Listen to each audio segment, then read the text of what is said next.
Chapter 12. A key in the past. The autumn wind had grown sharper, tugging the last of the leaves from the trees and scattering them across Elmsworth's quiet lanes like forgotten letters. Miss Marple, seated by her parlor window, watched them flutter and fall with a contemplative expression. She had not heard from Michael Langley again, nor did she expect to. Men like him, she often thought, rarely left footprints in the places that mattered, but there was something unfinished. That old, familiar itch behind her thoughts, the sense of a thread not yet tugged. It came to her while dusting the mantelpiece that morning. When her knuckles knocked against the music box's underside, thud, she froze, then gently turned it over. False bottom, of course, by late afternoon, Miss Marple was seated at her desk, with the dismantled base of the music box spread out before her. Inside, wrapped in brittle silk, lay a small brass key. Old, thin, with a looped handle worn smooth. Not a house key, too ornate for a drawer. A safe deposit box, perhaps? Or, more likely, a diary. Cora had always kept one. Miss Marple reached for her notebook, where she had recorded every statement, contradiction, and passing remark of the past fortnight. A line from Cora's neighbor, Mrs. Pargeter, leapt out. She'd started renting the old art studio again, out behind the forge. Said she needed the light. Miss Marple closed her notebook. That studio had been shuttered for years, a crumbling brick structure with ivy-covered windows and a single rusted lock. But perhaps, like Cora, it had secrets worth uncovering. The next day, Sergeant Hatch stood beside Miss Marple at the edge of the forge path. The studio lay just ahead, half swallowed by overgrowth. "You're certain this is appropriate?" he asked. "The place is technically private." Miss Marple's expression didn't waver. "She paid rent for 6 months. No one else has the key. We have reason to believe she hid something here." He didn't ask what. He merely stepped forward and broke the rusted padlock with a practiced motion. Inside, the air was musty and cold. Paintings leaned haphazardly against the walls, rough sketches, unfinished oils, most depicting the same scene over and over again. A narrow staircase, dimly lit, ending in shadow. Miss Marple crossed to the far wall. There, tucked behind an easel, was a small writing desk. The key fit perfectly. Click. Inside, a red leather-bound journal, a torn envelope, and oddly, a broken pendant chain. Miss Marple lifted the diary first. On the inside cover, in Cora's bold hand, was a single inscription, "For when they come asking again." See? Back at her cottage, Miss Marple sat alone, reading. Each page deepened the sorrow that had settled over her since the night of Cora's death. The diary was not just a record of thoughts. It was a confession. Not to murder, but to knowledge. Decades ago, when Cora was barely 20, she had witnessed a man pushed from a balcony in the south of France. A quiet party. A private argument. No police called. The man had been an art dealer, involved in fraud. And the pusher? Michael Langley. He had sworn her to secrecy, told her it had been an accident. And Cora, young and afraid, had kept his secret until Elmsworth, until Florence's death and the strange silence that followed, until she had begun to doubt him. Wonder if perhaps Florence, too, had seen something, or if Violet had known. The music box had been her way of leaving a trail, a quiet one, for the right ears. That evening, Miss Marple and Sergeant Hatch sat once more in her parlor. She laid the journal before him. She saw it all, Miss Marple said. And once she realized Florence might have died for the same reason, she tried to make it right. Hatch frowned. "We can't prosecute him for something abroad, especially not 30 years old." "No," Miss Marple agreed.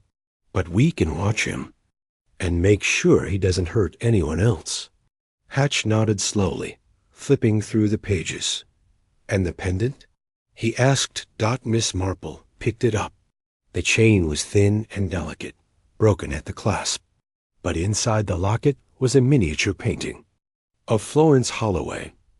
Cora had carried her sister with her, quite literally. A quiet sort of love dot, and now justice. Chapter 11. The Man with the Empty Suitcase. The morning mist had barely lifted from the fields of Elmsworth when the stranger arrived at the Red Lion Inn. His coat was well cut, but creased from travel. His shoes shone beneath the dust of country lanes, and in his left hand he carried a black suitcase, light enough to swing, yet not a soul heard him open or close it. Mrs. Grover, who ran the inn with the bustling efficiency of a minor general, noted his arrival with shrewd eyes. She didn't like to admit it, but since the events surrounding Violet Carmichael's arrest, she'd grown suspicious of quiet types. And this man, neat hair, dry voice, no wasted words, was very quiet indeed. Name? She asked. Quill. Poised above the guest book. Michael Langley, he replied. Mrs. Grover hesitated. The name didn't ring a bell.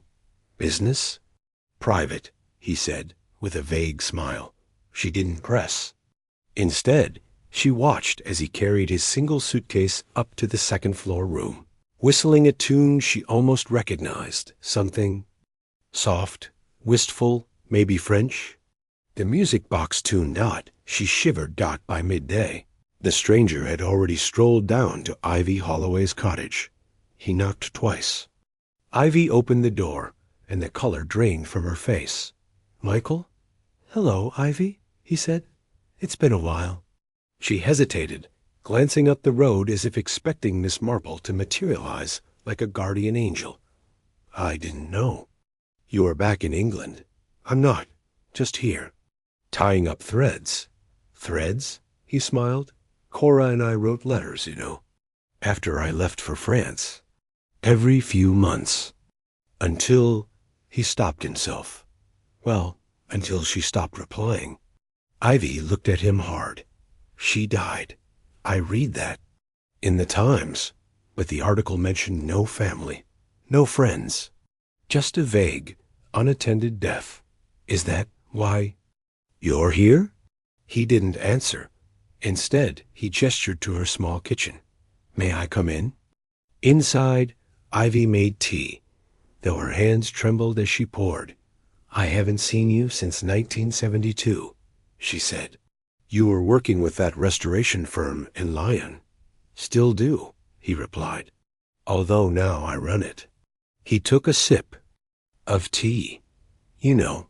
I remember that music box. Cora had it when we were young. She said it was the only thing from her childhood that hadn't changed. Ivy's voice cracked. She left it to me. I know. That's why I'm here. She looked up, confused. I need to see it, he said softly. There's something hidden inside. Ivy stiffened. No, it was already found.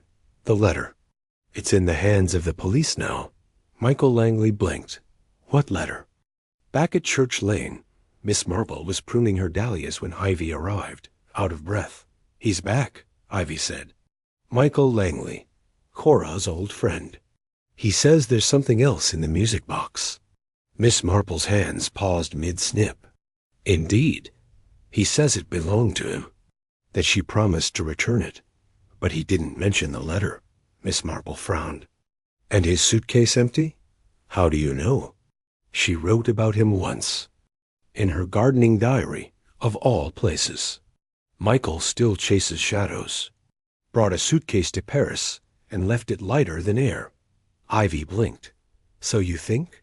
That he's not here to mourn, Miss Marple said. He's here to retrieve something, or to make sure it stays buried. That evening, Miss Marple invited Michael to tea. He accepted. Her parlor was warm with firelight and lavender polish. She served seed cake and lapsang souchong. Michael Langley was charming, deferential, but his eyes flicked repeatedly to the mantel. The music box.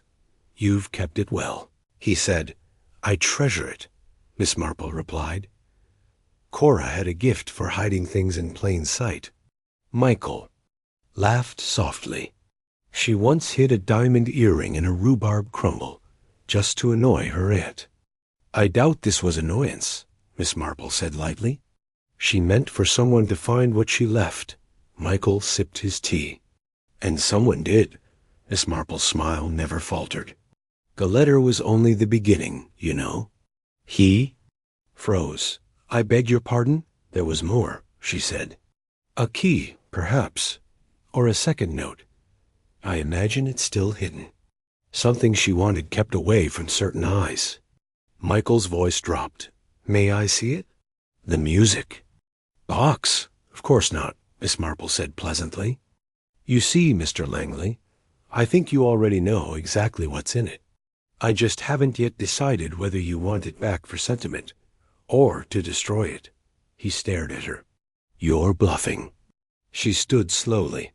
No, Mr. Langley. I'm watching and listening. You may not have pushed anyone down a flight of stairs, but you're not here for closure. You're here because Cora knew something. And if you're anything like the man she once described, you'll try again. That night, Michael Langley checked out of the Red Line without saying goodbye. His suitcase still looked suspiciously light. And the music box?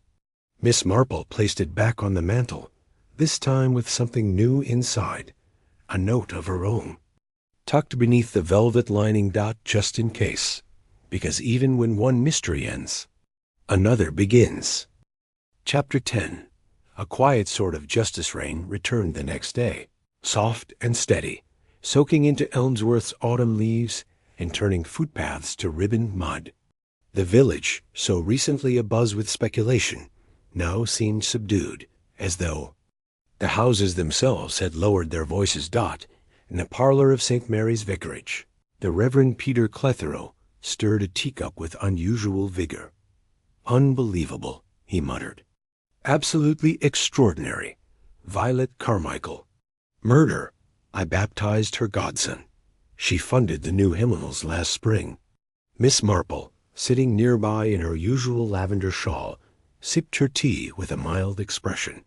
She had grown used to these reactions, the disbelief, the uncomfortable laughter, the whispered, well, of course, I always thought she was a bit too perfect. People are not always what they seem, Reverend, she said gently, especially when the past is involved.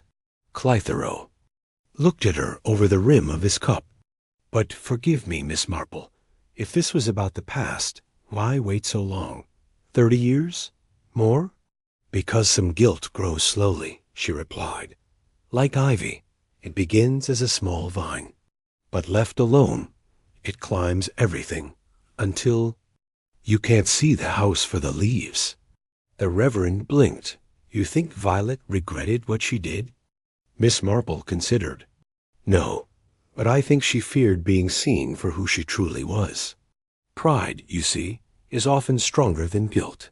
In the days that followed, the story of Violet Carmichael rippled through Elmsworth like wind across a pond. Old gossip was revived and repackaged. New tales invented altogether. Mrs. Pretty at the grocer's swore she'd once seen Violet arguing with Cora in the rain, though she hadn't mentioned it before. Mr. Stroud, who hadn't spoken 3 words to Cora in 5 years, now insisted he'd always thought something wasn't right with that lot.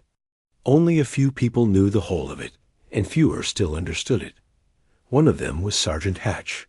He came to visit Miss Marple 2 days later, hat in hand, eyes tired but grateful. She confessed, he said simply, sitting stiffly on.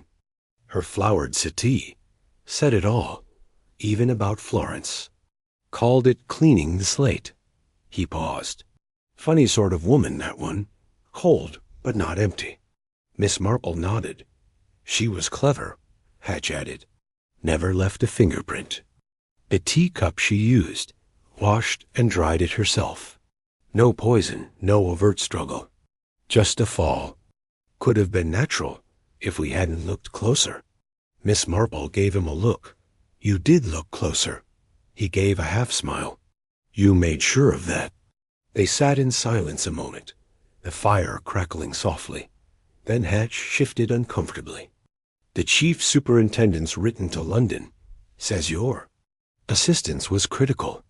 "Oh, I'm sure he'd rather not say so publicly," Miss Marple said with a twinkle in her eye. "Scotland Yard doesn't like to be reminded that village. Spinsters occasionally see what their cleverest men do not." He chuckled. "Still, thank you." She patted his hand. "People lie, Sergeant," she said quietly. "But pain and love don't. You can hear it in the spaces between words, if you know how to listen." The funeral for Cora Fellows was held the following Saturday. The village turned out in full, a mixture of respect, remorse, and good old-fashioned curiosity. Miss Marple sat at the back of the chapel, watching the mourners file in. Ivy Holloway was there, her hands clasped tightly in front of her, eyes swollen but dry. Beside her stood young Peter Rawlins, awkward in a borrowed suit. The organ played soft, mournful notes, and for the first time in years, no one sat in. The Carmichael pew. That evening, Ivy came to visit Miss Marple. She brought a single yellow rose and set it gently on the table, near the music box. "I just wanted to say thank you," she said, "for seeing things, for helping Cora." Miss Marple smiled. She helped herself in the end. She left the truth where someone might find it. Ivy hesitated. "What will happen to Violet?" "She'll be tried," Miss Marple said gently, "and I imagine found guilty. But she'd be quiet about it. People like Violet always are. They prefer shame in silence." Ivy nodded. "And the music box?" Miss Marple reached over and opened it. The little ballerina twirled once again. The tune, "Eau Claire de la Lune," played shakily, but whole. "No more secrets inside. Cora left it to you," Miss Marple said.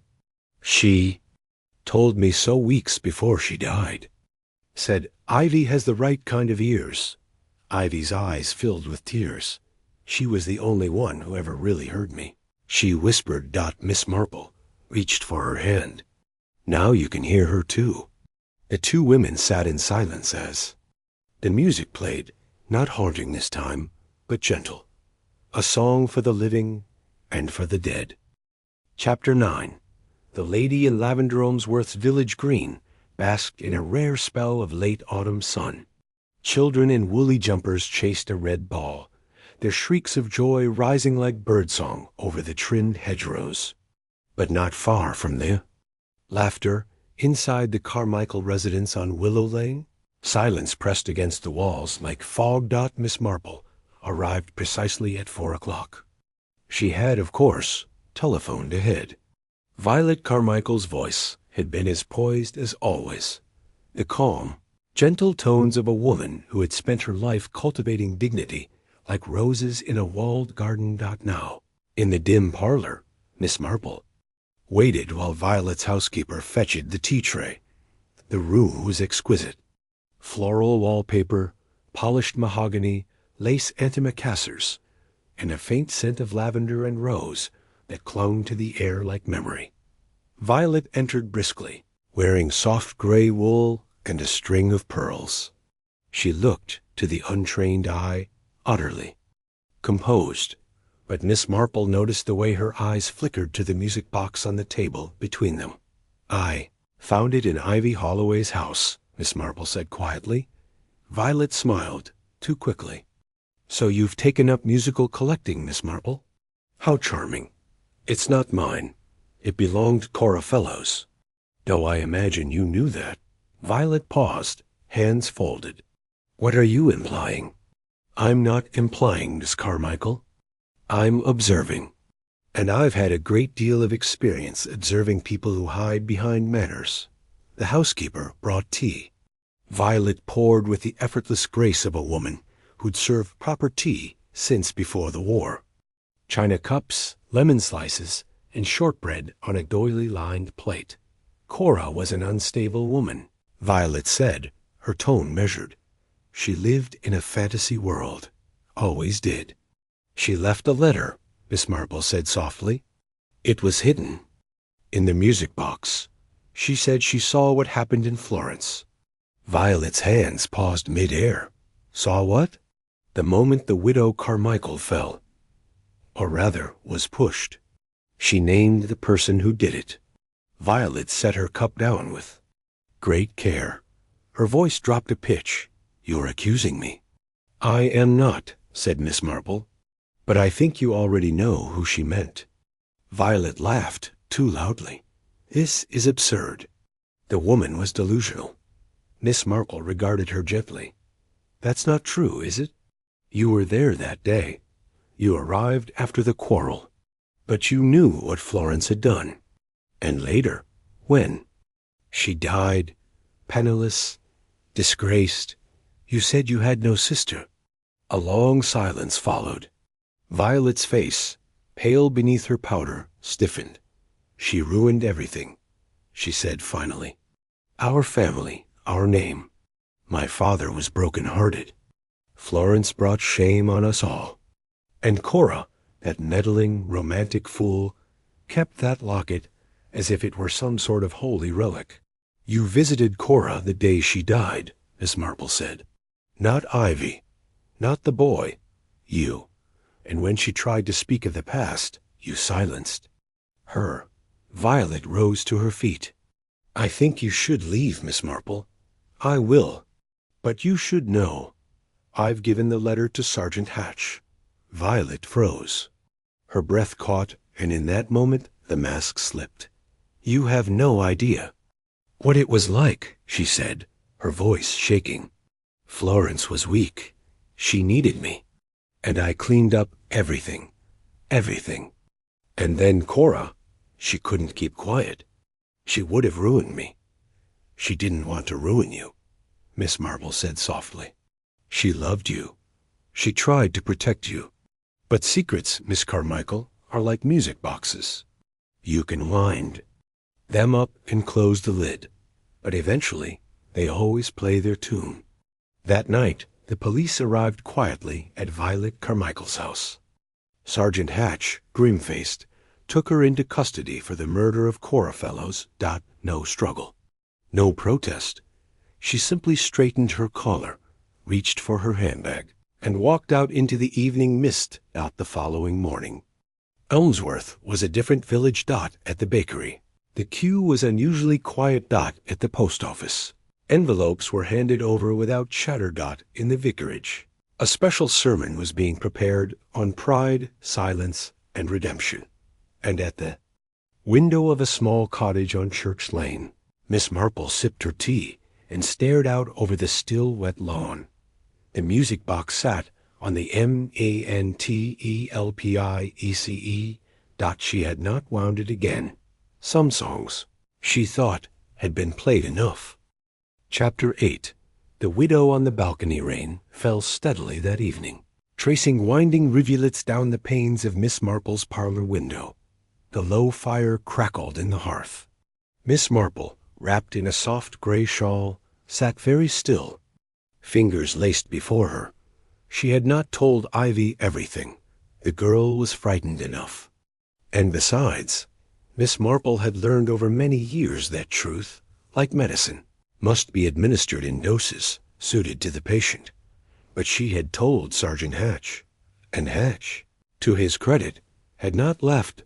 He had sat across from her in his office, brow furrowed, and listened carefully as she explained what she believed, that Cora Fellows had not died in a moment of madness, nor by a thief's hand, but because of something that happened decades ago, on a summer afternoon in Florence, a death that had looked accidental, a locket that had disappeared, a secret never buried deep enough.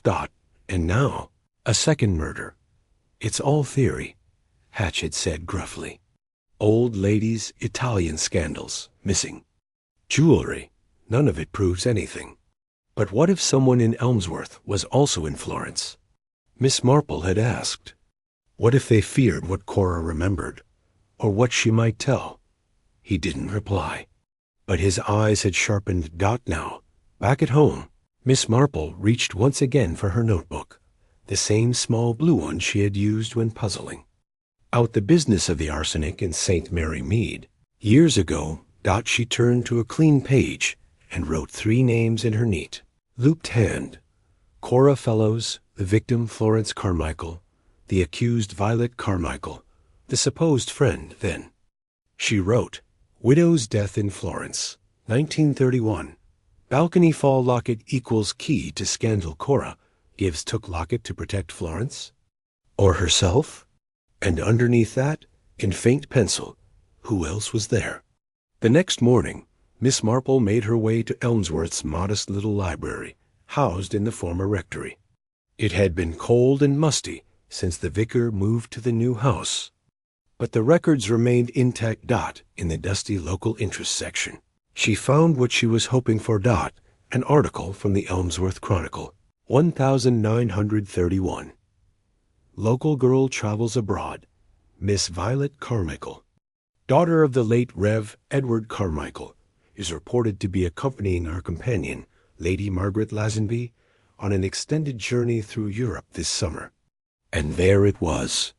Florence had not traveled alone. Miss Marple's eyes narrowed. She walked home slowly, her thoughts moving faster than her steps. Violet Carmichael had been in Florence. Violet had been with Florence and Cora. Violet had every reason to fear the resurfacing of that long-buried scandal, especially if she had something to hide. Later that day, Miss Marple visited the church once more. She had an appointment with the most unrepentant gossip in Elmsworth, Miss Dottie Bickley. Miss Bickley was in her 70s, had sharp eyes and sharper elbows, and kept her memories like cats, proud, independent, and always underfoot.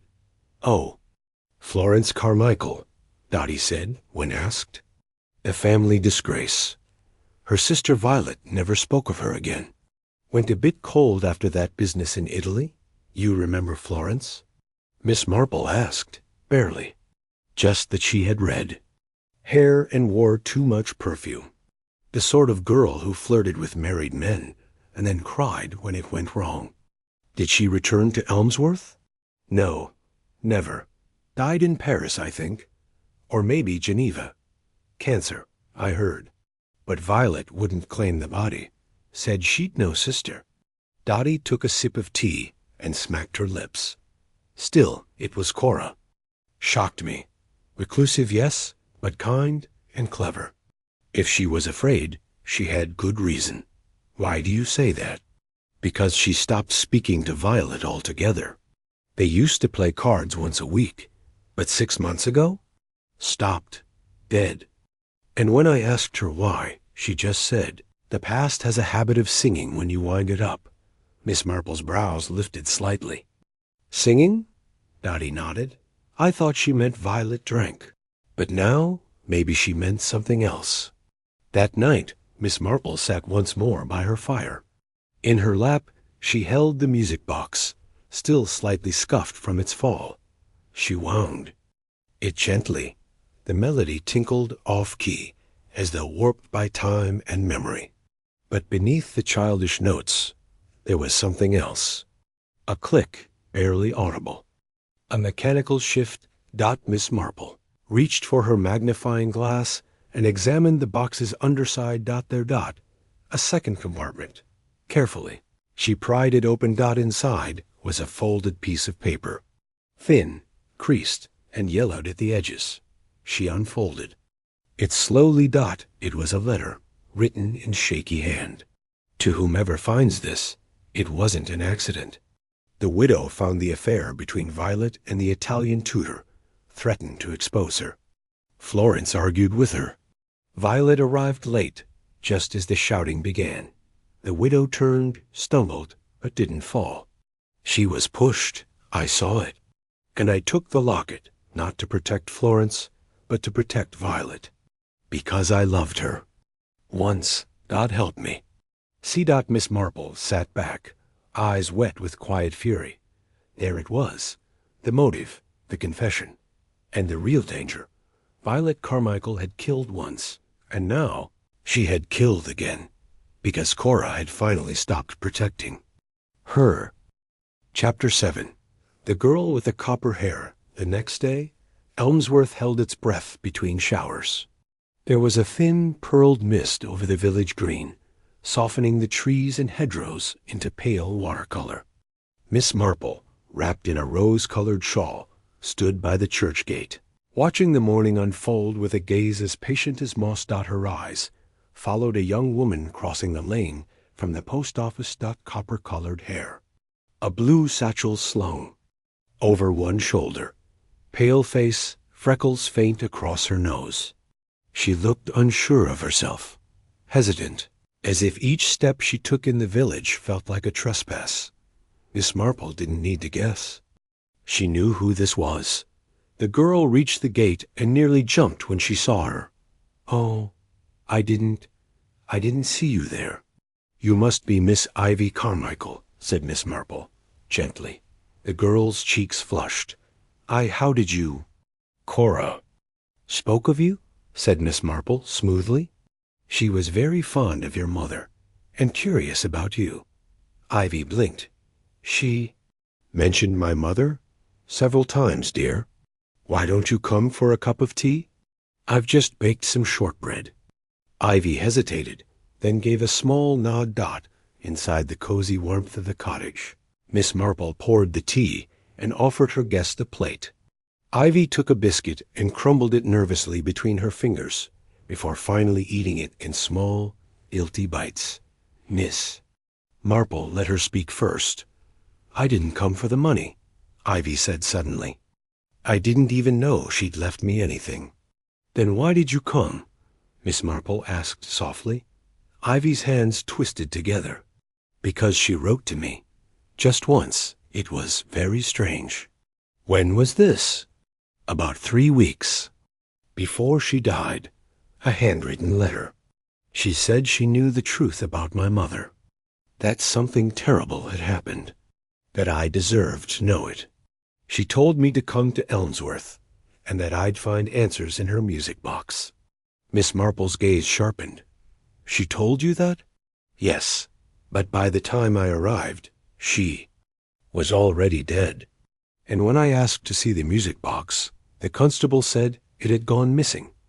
Vanished." Miss Marple nodded slowly. "And you told the police who you were?" "I didn't dare. I didn't know who to trust. I rented a room under my middle name, Ivy Rose." A faint smile touched Miss Marple's lips. Not very subtle, but perfectly understandable. Ivy looked up, surprised. "You believe me?"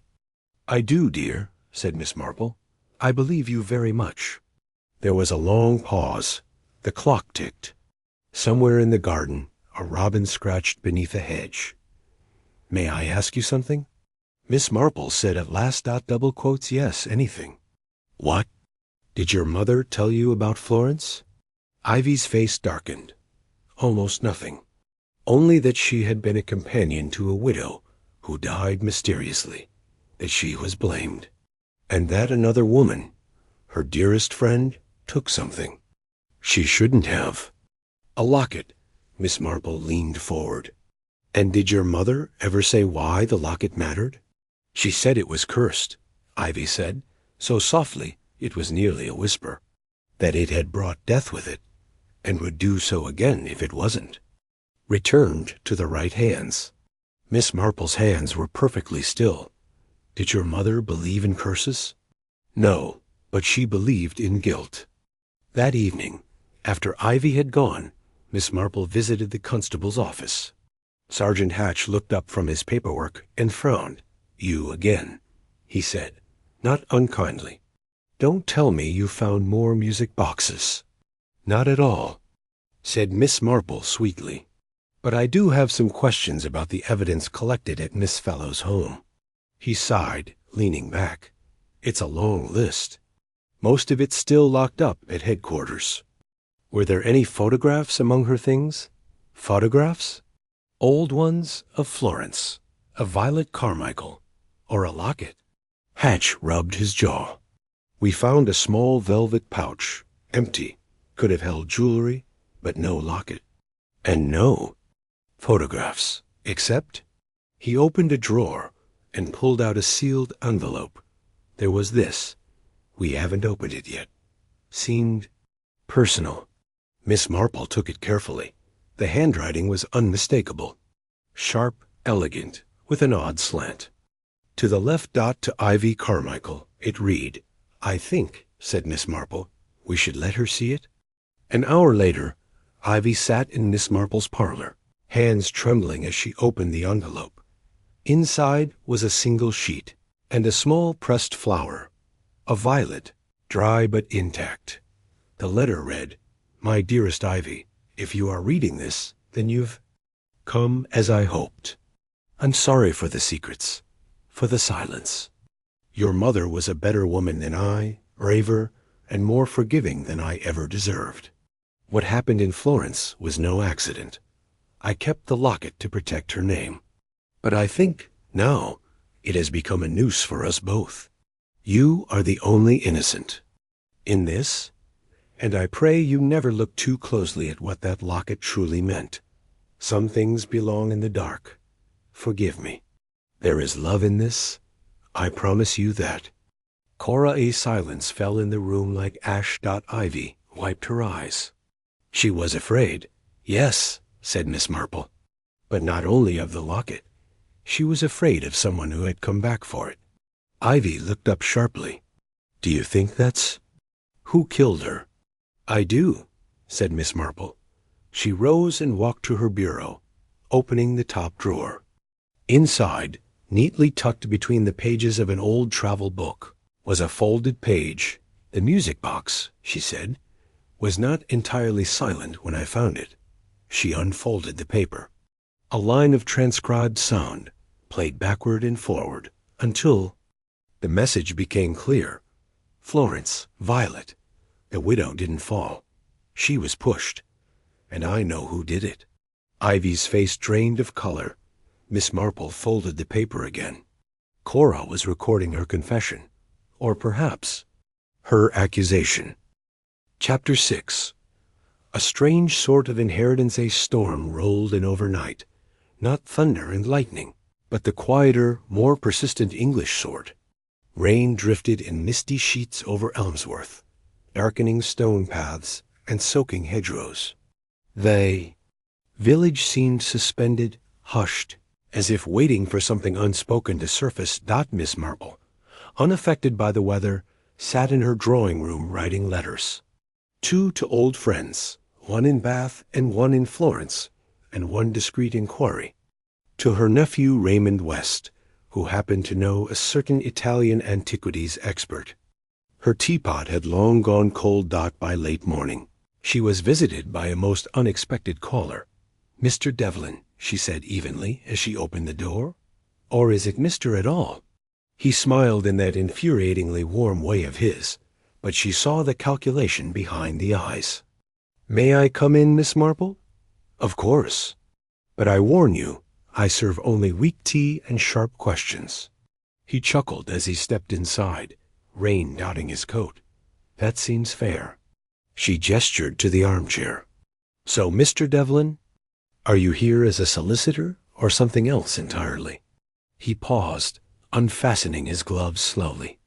"Would you believe me if I said both?" "No," said Miss Marple simply. He admired her directness, and his face, for the first time, revealed a flicker of fatigue.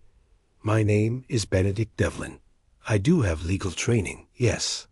But I'm also what some call a retrieval specialist. I find things, lost things, especially things that powerful people wish had stayed lost." Miss Marple's brow lifted, but she said nothing. Devlin went on. 3 months ago, I received a private commission from a family in Florence. Old blood. Scandalous history. A woman named Mrs. Weatherby died under mysterious circumstances in 1906. Her companion, Violet Carmichael, returned home, and with her something valuable. A locket. Inside it, a scrap of parchment. The client claimed it bore the seal of a seal. Minor Medici line, and possibly proof of illegitimate inheritance. And this concerns Cora Howe. Cora was the third woman in that triangle, Devlin said softly. You see, Violet didn't take the locket. Cora did. She kept it. Perhaps didn't know its full value. Or perhaps she did. Either way, she never returned it. Miss Marple sat very still. And Violet? Died penniless. Alone. There were whispers, letters destroyed, even rumors of blackmail. But nothing could be traced. Miss Marple folded her hands. Until Cora started hearing voices. Devlin nodded. She contacted a friend of hers in London, a collector. Said she had something historical to return, that she'd hidden it in a music box. That friend passed the word quietly, and eventually it reached my client. And your client sent you here. Yes, I arrived under the pretense of helping with the estate. But by the time I found the box, it had already begun to play its message. Miss Marple's voice was steady. You were in the house before Cora died. Devlin hesitated. I was, he admitted. She was alive, unwell, frightened, but alive. And yet you left her alone? I left for 1 hour. When I returned, she was gone. Silence. Only the faint tick of the mantel clock filled the room. And the locket? She asked. I found it hidden inside the leg of her dressing table, he said, matter of fact. She was clever, but not careful. And the paper? Burned, Devlin said without regret. My client didn't. Wanted falling into the wrong hands, including mine. Miss Marple regarded him for a long moment. Cora was many things, she said at last, but I don't believe she was wicked. She kept that locket because it meant something to her. Perhaps guilt, perhaps loyalty. But I do not think she meant to profit from it. Devlin stood. I agree. She looked up, surprised. She was terrified, he said quietly. And in the end, I think she meant to do the right thing. He walked to the door, pausing on the threshold. But someone didn't want her to. That afternoon, Sergeant Hatch arrived at Miss Marple's with updates. The official sort. We've found out something curious, he said, flipping open his notebook. Cora's will wasn't entirely in order. There's a beneficiary, not listed in previous versions. Go on. A young woman. Miss Ivy Carmichael, 19, art student in Bristol. Listed as daughter of Violet Carmichael, once of Florence. Miss Marple's heart gave a sharp flutter. Violet had a daughter? Hatch nodded. Seemed so. And Cora left her £2,000 and the contents of a safe deposit box in London. Miss Marple sipped her tea slowly. The story was deepening, not resolving. Cora had kept the locket. But had she also been protecting someone? Someone like Violet's daughter? Had Ivy come to Elmsworth? Was she already here? That evening, Miss Marple paid a quiet visit to the village library. She asked to see the register of temporary readers, an innocuous enough request. And there, in the third row of names, I. Carmichael, signed 2 weeks ago. With a Bristol address. She smiled, just a little, then frowned, because she now had 2 possibilities. 1. Ivy Carmichael had come to reclaim her legacy. 2. Someone else had come, pretending to be her. And in either case, Cora Fellows had died for a secret long buried beneath violets and music. Chapter 5. The memory of Violet. By midday on Thursday, the weather had turned from gray to grimmer still, clouds hanging low like a secret half-spoken. Miss Marple, armed with her notebook and a thin scarf against the wind, made her way toward the cottage of Elsie Ridgely, Cora's former maid. Elsie had taken a leave of absence after the death, but word around the village was that she hadn't gone far. Down with nerves, someone had whispered at the grocer's. Saw something she shouldn't have, poor thing. Miss Marple, never one to put much stock in gossip, unless it arrived in threes, knocked gently at the small door tucked behind a hedge of bristly gorse.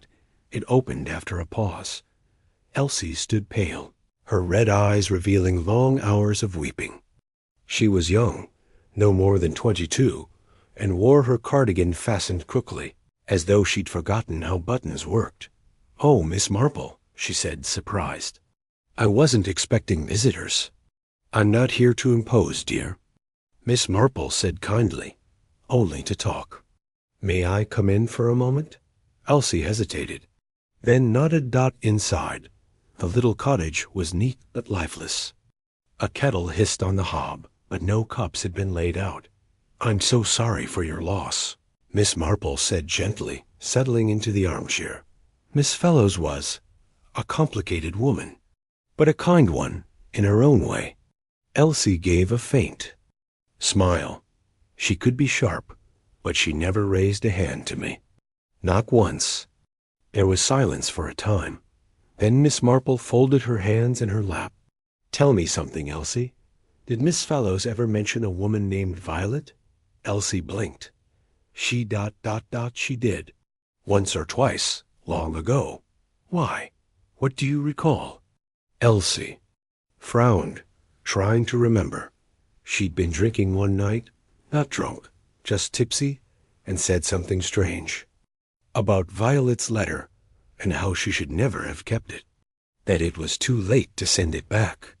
Miss Marple leaned forward slightly. "Do you know who Violet was?" "No, ma'am." "I assumed an old friend, or maybe a sister." "But Cora never said more." Miss Marple nodded. "Do you know what happened to her letters?" "I burned most," Elsie said, voice faltering. "After she died, I didn't know what else to do." "Did she ever write one to Violet?"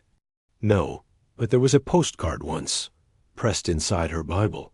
It had violets on the front." "And on the back?" Elsie hesitated, then stood and went to a drawer in the sideboard. She pulled out a yellowed card, the edges curled like leaves left in rain. "I didn't burn this one. It felt wrong to." Miss Marple took the card. On the front, a delicate spray of violets, drawn in the old style. On the back, in a fine, looping hand, "Dearest Cora, they must never know what happened in Florence. Keep it safe. Until the music ends. V." Miss Marple's eyes narrowed. Florence. She had not expected Florence. Did Cora ever travel abroad? "Oh, yes," said Elsie. "In her youth. She lived in Italy for a time, as a companion to a Mrs. Weatherby, a widow, rich and very secretive." Miss Marple thought for a long moment. "Elsie, you've been most helpful." Later that day, Miss Marple stopped by the vicarage, where she asked the vicar to search through his archive of parish newsletters. "I'm looking for any mention of the name Violet, 25 years ago, perhaps, or anything relating to Florence." It was a long shot, but the vicar, an organized man, took up the challenge with a sort of quiet excitement, and in the 1907 volume, third week of June, there it was. Miss Violet Carmichael, formerly of Rosehill House, has returned from Florence after the tragic passing of her companion, Mrs. Weatherby. She is to be commended for her charitable work with the parish. Miss Marple felt a shiver creep through her. Violet Carmichael returned from Florence. The very place referenced on the postcard. And Cora had worked for Mrs. Weatherby as well. 2 young women, 1 widow, a connection, a death, a secret, and now Cora was dead. That evening, Miss Marple received an envelope in the post. No return address. Thin cream paper. Inside, a single typed note. "You ask too many questions, Miss Marple. Florence was a long time ago. Let the music stop. A friend." She folded the letter calmly. There was a difference between threats and warnings. She would not stop. Because somewhere in the silence between the notes of that music box was a story yet untold. And perhaps another life at risk. Chapter 4. The latch beneath the lid. The next morning dawned brittle and gray, the kind of English morning that smelled of whetstone and memory. Miss Marple had her tea with only half a slice of toast, as her thoughts were already quite occupied. Precisely 9:30. She took the lane toward Fellow's house again, this time with a purpose. Constable Wilkes met her just outside the gate. Notebook in hand and face flushed from the cold. "It's still here," he said quickly. "The music box." "And the police have not opened it again?" "No, ma'am. We left it just as we found it. Sergeant Hatch said to be careful in case. There's some trickery." Miss Marple gave him a small nod of approval. "Quite right. Music boxes can be more than sentimental curiosities. They're often vessels of secrets, especially when owned by women with something to hide." Inside, Fellow's house had the feel of a place recently emptied of its soul. Cora's scent, rose water and lavender, still lingered faintly on the drapes. The parlor looked much as it always had. Polished mahogany, a few well-worn cushions, 2 framed watercolors of the Lake District, and the box. It sat on the low table by the fireplace. It was lovely, truly. Not extravagant, dark walnut, inlaid with a single silver line around the lid. A hummingbird motif traced the lock, the sort of item given to a young girl on a special birthday. Wilkes stepped aside, letting Miss Marple approach it gently. "No sign of forced entry?" she asked. "None," said Wilkes, and the key was already inside. Miss Marple bent forward and peered at the lock. "No, not a keyhole for turning. A pin-style notch. This lid is held by pressure. Not unlike some older jewel boxes used to hide compartments." She lifted the lid. The tune began at once, high, delicate notes like droplets of glass on tile. Then, as before, a voice, faint and crackling. "Cora, you mustn't forget. What was taken must be returned, or there will be another ... another ... It faded, a whir, and silence. Wilkes swallowed hard. "It's not supernatural, then?" Miss Marple gave him a look almost of pity. "Nothing ever is, Wilkes. Only misunderstood. This box, it's been modified." She turned it over carefully and tapped the base with her fingernail. A hollow sound. "Help me, please," she said gently. Together they unscrewed the tiny brass hinges and removed the inner music mechanism, careful not to dislodge the cylinder. Beneath it was a tiny metal compartment, built into the box's false bottom, and inside that, a reel of very thin tape, tightly wound, and a miniature recording head. Wilkes stared. "This is military grade." "Possibly," said Miss Marple, "or perhaps theatrical. In any case, it was not installed by accident." She took the lid again and turned it slowly in her hands, her eyes narrowing at the hummingbird's eye, a tiny jewel no larger than a pin. "Tell me," she said, "have any of Cora's belongings been recorded as missing?" Wilkes flipped through his notes. No valuables, no cash. But her jewelry case had a small empty indent. The locket was gone. Elsie, the maid, said she always wore it, but it wasn't on her when she was found. Miss Marple stood, thoughtful. Then the locket matters. Elsewhere in Elmsworth, the man calling himself Devlin was making another visit, this time to the solicitor's office. "Just a small matter," he said, charming and quiet. "Miss Fellows had asked me to assist with a private inheritance issue. I understand she may have left a record of her wishes with your firm?" The clerk was young and uncertain, but after a polite delay, retrieved the handwritten will from the files. There was nothing unusual about it, except one thing. A codicil had been added 3 weeks prior. It referenced items of personal significance, to be returned to their rightful origin. Devlin folded his hands over his briefcase. "Was that witnessed?" "Yes, sir. The vicar's wife and the housekeeper." "Very good," he said, and made no effort to hide his satisfaction. That evening, Miss Marple sat with the vicar and his wife in the warm drawing-room, the ticking clock marking each second with uncanny rhythm. "Do you remember the locket?" she asked. Oh, yes, said the vicar's wife. Cora never took it off. Oval gold. Had a little clasp in the shape of a daisy. Did she ever speak of what was inside? No, but she once told me, during the harvest supper, that it held something more valuable than a diamond. The vicar, who had been quiet until now, cleared his throat.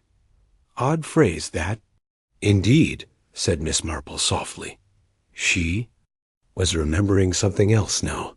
A newspaper article, long ago, the theft of a locket from a gallery in Boston, said to contain a scrap of parchment with a royal cipher. Thought lost, she glanced toward the fire. Perhaps what was inside the music box had not been meant as a threat, but as a warning. Cora, Miss Marple whispered to herself, what were you trying to return? And who did you fear would come for it? Back in his room at Elmsworth Lodge, Mr. Devlin, or whoever he truly was, opened his briefcase and removed 2 items. A photo, and the missing locket dot. He turned it in his fingers until the clasp popped a dot inside. A tiny slip of paper, yellowed with age. He read it again, then burned it. Chapter 3. The Stranger in Gravy. After the funeral arrangements were announced in the Elmsworth Gazette, a stranger arrived at the village post office. He wore a gray coat of excellent tailoring, the collar turned slightly up against the chill. His hair was dark, parted cleanly, and he carried a leather briefcase worn at the corners, the kind that suggested age and importance rather than fashioned out Mrs. Penelope Griggs, postmistress and keeper of more secrets than the local vicar narrowed. Her eyes the moment he stepped inside. She was not easily impressed, and even less often deceived. The man offered a faint smile. Morning, he said in a quiet, polished voice. I'm looking for a Miss Fellows. Cora Fellows. Lives on Willow Lane. Mrs. Griggs's eyes widened only the tiniest bit. Ah, you haven't heard then? Heard? The man tilted his head. She passed away. 2 days ago. Quite unexpected. Pause. The man blinked slowly. I see. That is unfortunate. Mrs. Griggs gave him a long, measuring look. You were a relative? No, he said quickly. Then, not exactly. More of a business acquaintance. That afternoon, word of the man's arrival had already reached the vicar's wife, the baker's assistant, and finally Miss Marple, who was pruning her camellias when she received a polite knock at the garden gate.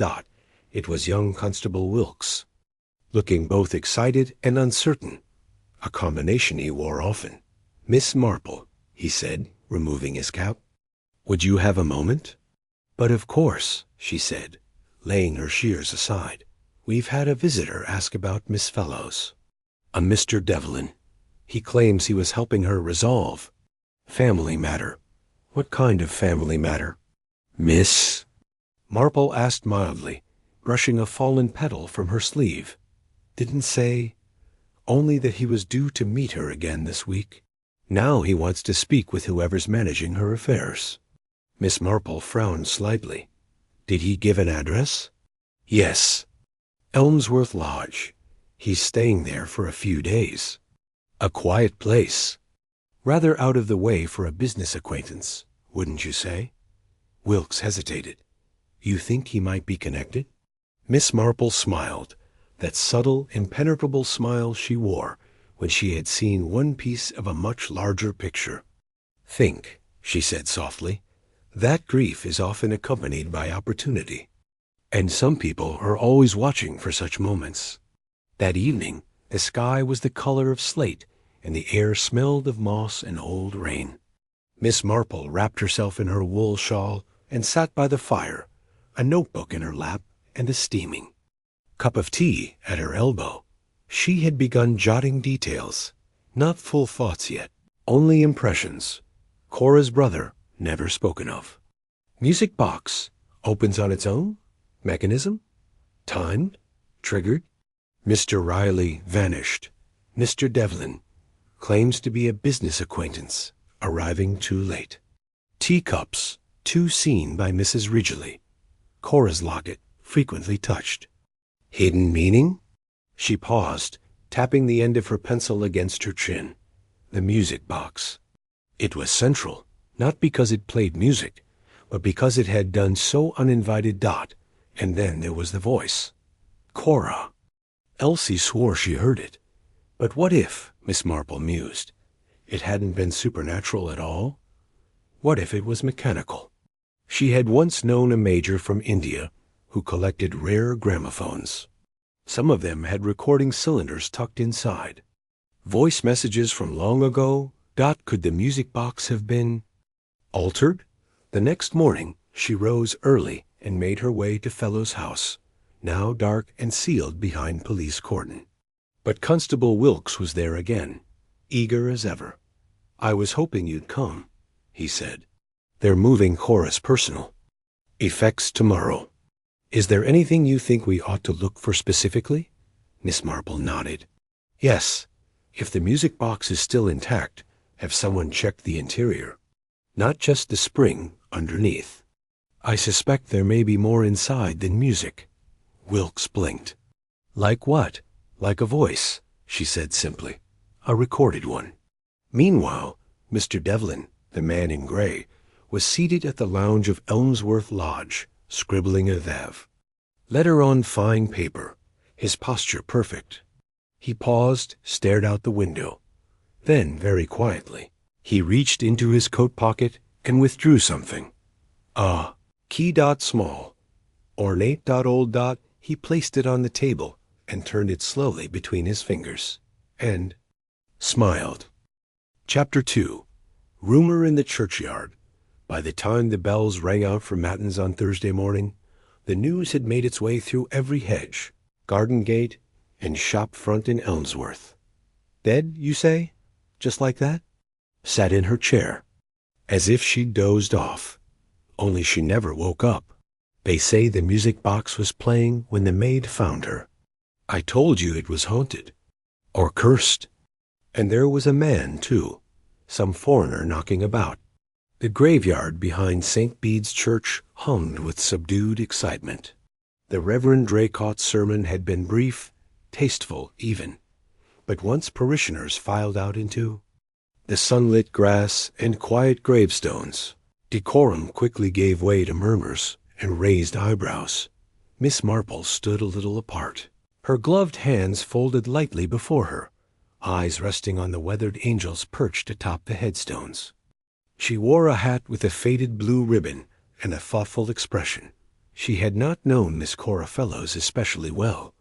A few chance conversations at the summer fete, a smile exchanged across the aisle at the Christmas carol service. But something about the woman's death had struck her with unusual clarity. Miss Marple had learned long ago, sudden deaths in tidy villages were never quite what they seemed. "Jane," said a voice beside her. It was Colonel Weatherby, retired. Artillery and self-appointed keeper of village order. He tugged at his mustache as though it were a lever for dignity. "Terrible business about Miss Fellows," he said. "Yes," said Miss Marple. "Very sudden. Heart, they say." "Oh?" Miss Marple turned toward him. "Was there a doctor's opinion?" Weatherby cleared his throat. "Well, not yet, but she was no spring chicken. And she had that tight look about the mouth, you know, like someone who's lived through more grief than she lets on." Miss Marple looked out toward the lane that led to Fellow's house. The daffodils were coming in, shyly, bravely. "Grief can settle like sediment," she said, "until something stirs it up again." Later that day, over scones at the vicarage, the conversation continued and deepened. The Reverend's wife, kind-hearted and insatiably curious, brought out the teapot and a pile of unanswered charity. Letters, all of which were pushed aside the moment Miss Marple arrived. "We're all quite shaken," she said, pouring milk with a trembling hand. "Cora may have been American, but she belonged here. She always donated to the harvest raffle, and her bridge evenings were—" "Competitive," said Miss Marple gently. "Well, yes." The vicar's wife leaned in. "Elsie, the maid, Says she saw someone the night before. A man. Said he'd known Cora's brother. Her brother? Miss Marple's brows lifted. I wasn't aware she had any living family. She didn't. Not officially.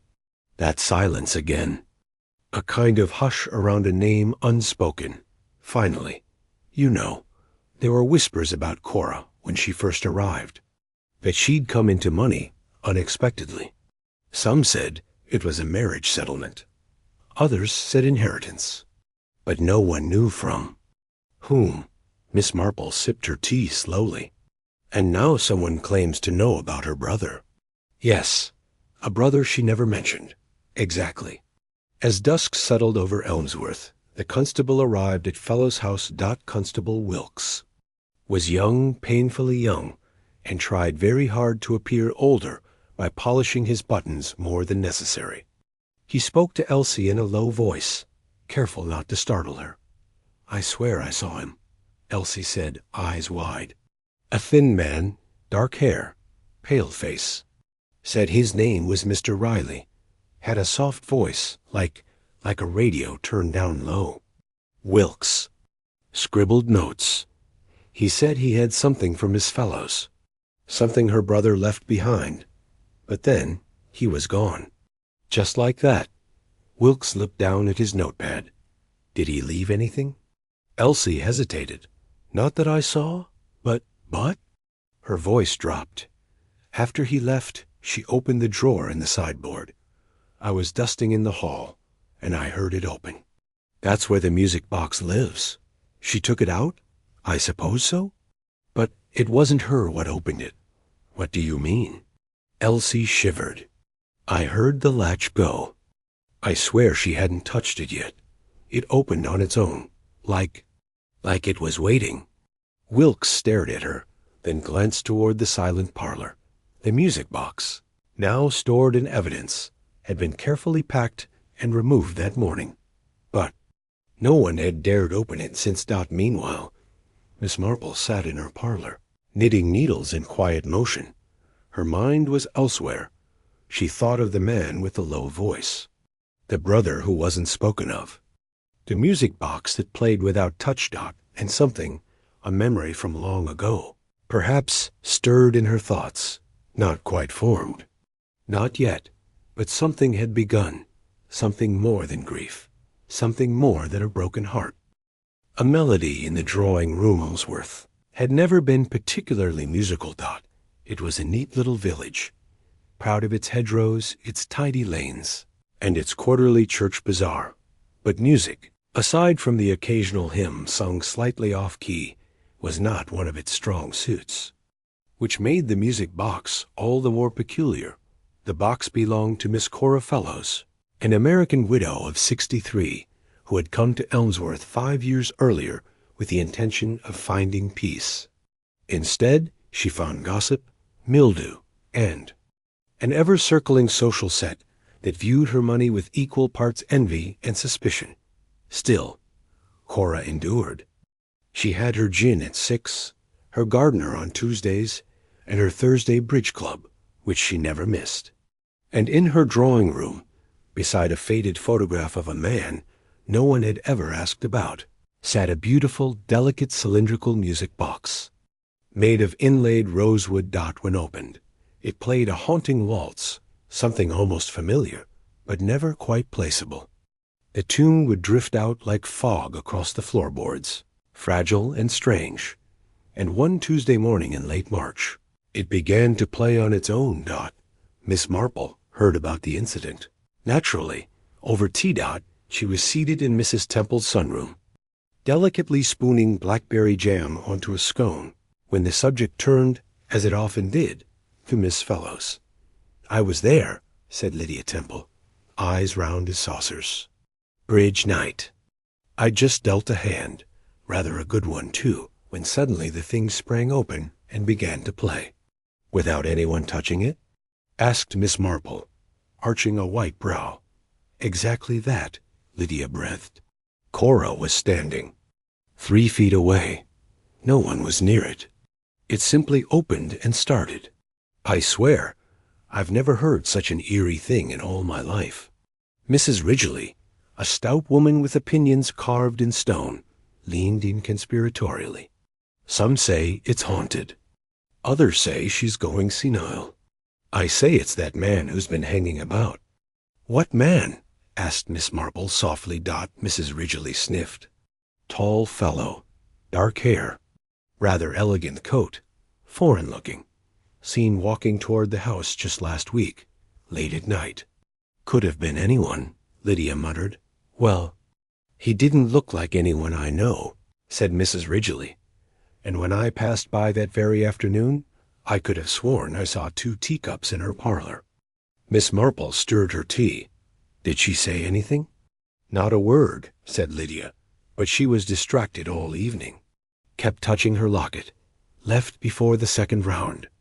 Unheard of, said Mrs. Ridgely. She always stays for the second round. That same evening, at 9:30, the lights flickered inside Miss Fellows's house. The storm had rolled in suddenly. March in Elmsworth was always moody, and the wind howled along the roof tiles. Inside, Cora sat alone in the drawing room, sipping a second glass of sherry, watching the fire. The music box sat closed on the sideboard. Her eyes kept returning to it. Finally, she stood and walked to it. She reached out, not to open it, but simply to touch it. Her hand trembled slightly, and then came the voice so faint it was almost missed. A whisper. Male. Cora. She froze. Outside, the wind surged. The music box remained still. She blinked hard and turned to the door. Just as it creaked open, it was the housemaid, Elsie, looking pale. Ma'am, there's a man at the door. Says he knew your brother. Cora's face drained of color. What? Your brother? He says he met him in Nice. That he had something for you? Cora put down her glass. Show him in, she said quietly. No. Ma'am, he's gone. Left before I could fetch you. Just vanished. And then from the parlor came the sound of the music box opening, playing again the next morning. Miss Cora Fellows was found dead in her armchair. No sign of struggle. No marks. No poison in her glass. Only the music box, open, still turning, as if to say something no one could quite hear.